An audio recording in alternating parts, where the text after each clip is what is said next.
তো আবার নিয়ে চলে এসেছি তোমাদের জন্য আরেক নতুন মেলা ব্লগ। শরীরটা ভালো ছিল না, তাই কিছুদিন ধরে ভিডিও ছাড়া হয়নি। আর এই মেলাটা হয়েছিল গীতাঞ্জলি পাশে ঘরের বাইরে রেস্টুরেন্টের কাছে। আর খুব ছোট্ট করে এই মেলাটা হয়েছিল আগের বছরের তুলনায়। আর আমি হলাম সব থেকে বড় মেলা পাগলু, যেখানে মেলা হবে সেখানে তো আমি যাবই। কিন্তু এখানে আমার প্রয়োজনীয় কোনো জিনিসপত্রের দোকান বসে নাই, যাই বসে সবকিছুই জামা কাপড়ের দোকান বা জুয়েলারির দোকান, যার দাম কিন্তু অনেক হাই।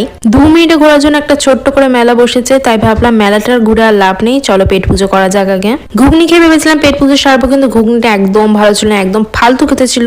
তো যাই হোক, মেলা থেকে বেরিয়ে গেছিলাম একটু গীতাঞ্জলি ঘোরার জন্য। আর গীতাঞ্জলির ভেতরে হচ্ছিল প্রোগ্রাম, কিন্তু আমাদেরকে ঢুকতে দেওয়া হলো না, কারণ গীতাঞ্জলির ভেতরটা পুরোটাই ফুল হয়ে গিয়েছিল। আর আমার যত ইয়ারিংস থাকুক না কেন, মেলা গেলে আমি একটা না একটা ইয়ারিংস কিনে আনবোই। আর এখানকার ইয়ারিংস এর কালেকশন গুলো খুব ভালো ভালো ছিল, তাই আমি একটা নিয়েছিলাম বেছে।